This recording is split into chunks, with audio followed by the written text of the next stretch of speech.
कृषी सहाय्यक, तालुका सावनेर, जिल्हा नागपूर। आपण इथे सेंद्रिय पद्धतीने शेती करण्यासोबतच रासायनिक खताचा वापर कमी करून शेतात जे उत्पादन खर्च आहे त्यात कमी खर्चात जास्त शेती कशी करायची, जास्त उत्पन्न कसं घ्यायचं त्याविषयी थोडीशी माहिती श्री शांतारामजी खापरे यांच्याकडून घेऊयात। तर काकाजी, आम्हाला सांगा की जे आपण रासायनिक खत वापरतो ते आणि जे तुम्ही रासायनिक खतापासून सेंद्रिय खत तयार केलंय, रासायनिक खतापासूनच, तर त्याची थोडीशी प्रोसिजर सांगा आणि ते शेतीला कसं फायदेशीर आहे ते थोडंसं शेतकऱ्यांना समजावून सांगा। याची कॉन्सेप्ट अशी आहे की उत्पादन जास्त आणि रासायनिक खताचा उपयोग अर्धा, अच्छा, ही याची मेन कॉन्सेप्ट आहे। याला म्हणतात भट्टी खात। भट्टी खात। हा, जर तुम्ही प्रति एकर 2 DAP बॅग देत असाल तर त्याच्या ठिकाणी 1 DAP बॅग आणि त्याच्या 3 पट शेणखत, म्हणजे 3 पट म्हणजे 3 बॅग शेणखत घेऊन असे 4 बॅगचं मिश्रण करायचं आणि त्याच्यामध्ये एक कल्चर येते कन्सोर्शिया म्हणून, ते कन्सोर्शिया कल्चर अर्धा लिटर टाकायचं, ते पूर्णपणे मिक्स करायचं, खाली प्लास्टिक हातरायचं, त्याच्यावर हे खत टाकायचं।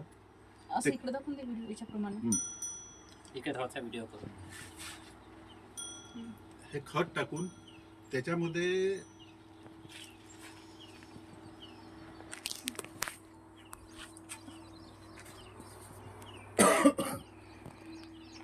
त्याच्यामध्ये हलका ओलावा करायचा।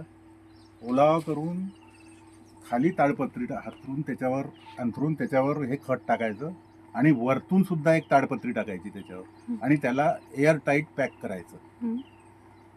3 दिवसपर्यंत हे मिश्रण तसंच ठेवायचं। चौथ्या दिवशी वरची ताडपत्री काढायची, त्याच्यामधली जेवढी काही गॅस असेल हे सगळं निघून जाईल आणि त्याचं जे कोटिंग आहे रासायनिक खताचं ते तुटणं सुरू होऊन जाईल। जे कंपाऊंडिंग असते त्याचं ते तुटून त्याच्यातली गॅस किंवा त्याच्यातलं जे रासायनिक प्रक्रिया केल्यामुळे झाडांना होणारी जी इजा आहे ते आपण जाग्यावरच खतम करून त्याची बॉन्डिंग तोडून हे खत तयार करतो। 3 दिवस झाल्याच्या नंतर चौथ्या दिवशी हे खत उघडं करून ठेवून द्या, 1 दिवस पूर्ण उघडं राहू द्या। 5व्या दिवशी परत त्याला पावड्यानी हे करून मिक्स करायचं, पावड्यानी परत त्याला कटिंग करून परत त्याला चौथ्या दिवशी झाकून द्यायचं, परत 3 दिवस ठेवायचं। म्हणजे टोटल आपल्या 7 दिवसात हे खत तयार होते।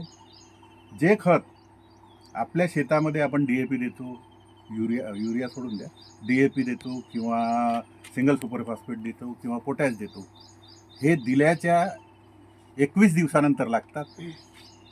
त्यातले 20% लागते आणि 80% जमिनीत फिक्स होते। त्यामुळे आपल्या जमिनीची जे कठोरता आहे, कठीण, ती आपली जमीन कठीण होत चालली या रासायनिक खताच्या 80% जे आपल्या याच्यात फिक्स होऊन राहिलं जमिनीत। अगोदर वखरानी किंवा नागरानी जी जमीन वखरल्या जात होती किंवा नागरल्या जात होती, आज 40 ते 50 HP ट्रॅक्टरनी सुद्धा ते माती फुटत नाही। मग त्याच्यावर शेतकरी दुसरा उपाय काय करतात, प्लाऊ झाल्याच्या नंतर मग कल्टिवेटर, आपलं रोटावेटर, त्याच्याने ती माती बारीक करतात, पण तरीसुद्धा ती पूर्णपणे बारीक होत नाही। जर तुम्ही हे खत अशा प्रकारे बनवून जर तुम्ही आपल्या शेतीला दिलं तर हे खत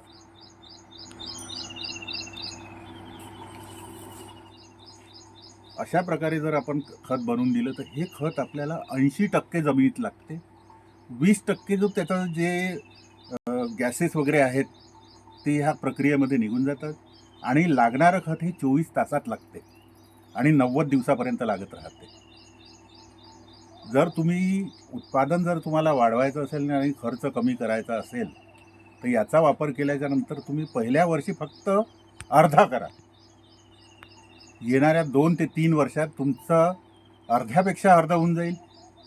जे तुम्ही रासायनिक खत वापरून राहिले, पहिल्या वर्षी 1 बॅग घ्या, दुसऱ्या वर्षी अर्धी बॅग घ्या, तिसऱ्या वर्षी 10-15 किलोच घ्या आणि तुम्ही हे भट्टी खात तयार करून वापरा आणि याचे रिझल्ट बघा। तुम्हाला उत्पादनही जास्त मिळेल आणि तुमचा आपोआप खर्चही कमी होईल। धन्यवाद काकाजी।